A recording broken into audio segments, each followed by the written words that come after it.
আসসালামু আলাইকুম। আমি মোহাম্মদ আশরাফুজ্জামান হিমেল। আমার বাসা বনানীপাড়া বকুলতলা। আমার বাবার নাম মোহাম্মদ মুক্তার হোসেন।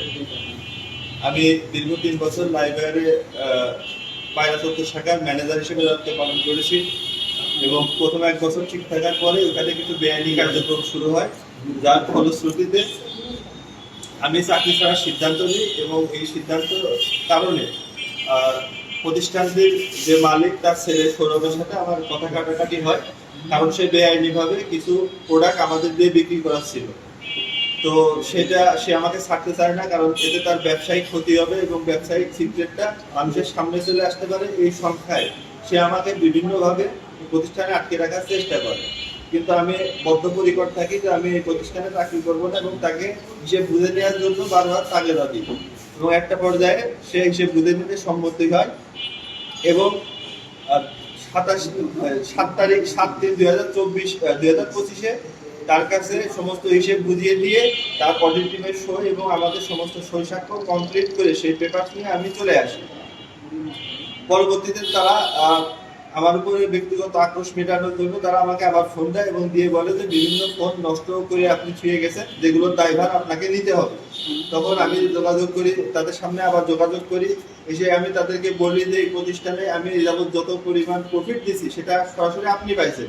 তো এই প্রতিষ্ঠানে চলাকালীন যদি কোনো ফোন ড্যামেজ বা কোনো কিছু হয় সেটার দায়ভার কখনো কর্মচারীর হতে পারে না এবং এই ব্যাপারটি নিয়ে একটা সালিশ হয়। সেখানে সবাই আমার পক্ষে কথা বলে যে না, প্রতিষ্ঠানের লাভ যেহেতু আপনার, ক্ষতির পরিমাণটা তো আপনি তখন পাবেন না, এটা ক্ষতি হলে তাহলে সেটার ক্ষতির দায়ভার আপনার হবে।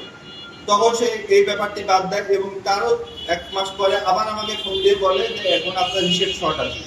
হিসেব কিভাবে শর্ট থাকে? প্রত্যেক মাসে সে একটা মাসিক স্টেটমেন্ট আমার কাছ থেকে নেয়। মাসিক স্টেটমেন্ট নেওয়া ছাড়াও প্রতি 3 মাস পর পর অডিট করে।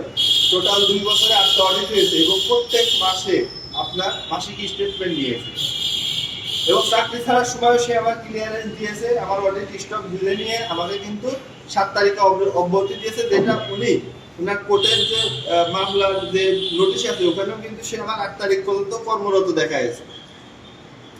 তো চলে আসার পরে সে এই কথাগুলো নিয়ে যখন আমরা উপরে কথা বলি তখন সে নষ্ট ফোনের কথাগুলো তোলে। এইগুলো আমরা আবার পর্যালোচনা করি, কয়টা ফোন নষ্ট আছে, আমি বলি কম নষ্ট আছে, সে অনেক অধিক ফোন বলে নষ্ট আছে, সেগুলো আবার পর্যালোচনা করতে যায়। সেখানে মিসেস লালুমিয়া এসে আমাকে অপত্য ভাষায় গালিগালাজ করে, ফলশ্রুতিতে আমিও কিছু কথা তাকে বলে ফেলি, যেটার জন্য আমি তাকে পরবর্তীতে সরি বলি। তো এই ব্যক্তিগত আক্রোশ থেকে সে পরবর্তীতে আমার নামে বিভিন্ন মিথ্যা মামলা এবং আমার নামে পোস্টারিং, বিচার চলমান অবস্থায় আমার নামে মামলা করার আগে সে পোস্টারিং করে এবং তার পরবর্তীতে সে মামলা করে। তা আমার কথা হচ্ছে, আমি যদি অপরাধ করে থাকি তাহলে সেটার বিচার দায়ভার একমাত্র আদালতের, আর কোনো প্রতিষ্ঠানের না। আদালত যে বিচার দেবে, আমার নির্দোষ দিলে আমি নির্দোষ, আমি অপরাধী দিলে আমি অপরাধী, এবং যেটা রায় দেবে, যেটা করতে বলবে আমি সেটা করতে কিন্তু বাধ্য। কিন্তু তারা তাদের অর্থশক্তি এবং বেশি শক্তির দ্বারা আদালতকে অবমাননা করে আমার নামে মামলার আগে তারা পোস্টার ছাপিয়েছে এবং সারা ঝিনাইদহ আমার এখানে সমস্ত আমার পৈতৃক বাসা, এখানে আমরা যুদ্ধের আগে থেকে এখানে থাকি, সমস্ত আত্মীয় স্বজন, পাড়া প্রতিবেশী, বন্ধু বান্ধবের কাছে আমাকে হেয় প্রতিপন্ন করে তুলেছে। এখন যদি আমি আমার সাথে কোনো ইনসিডেন্ট করে ফেলি, এটার দায়ভারও কিন্তু লালুমিয়াকে নেওয়া লাগবে, কারণ আমি ব্যক্তিগতভাবে কারোর সামনে যাইতে পারছি না। আমি যে কোনো সময়, আমার মানসিক পরিস্থিতি এখন যেমন, আমি যে কোনো সময় যে কোনো কিছু আমার নিজের সাথেও করে ফেলতে পারি। এই কাজটা তারা সম্পূর্ণ বেআইনি ভাবে করছে এবং কি আমার সরাসরি হত্যা মামলার হুমকি দিয়েছে, হত্যার হুমকি দিয়েছে। বলেছে 20 লাখ টাকা দিয়ে আমি হাটের ভিতরে একটি মার্ডার করে মীমাংসা করেছি, 20 লাখ টাকা দিয়েছি, শেষ হয়ে গেছে, তোর মার্ডার করতে গেলে আমার 20 লাখ খরচ করলে লস হয়ে যায়, আরো কবে আমি তোর মার্ডার করবো।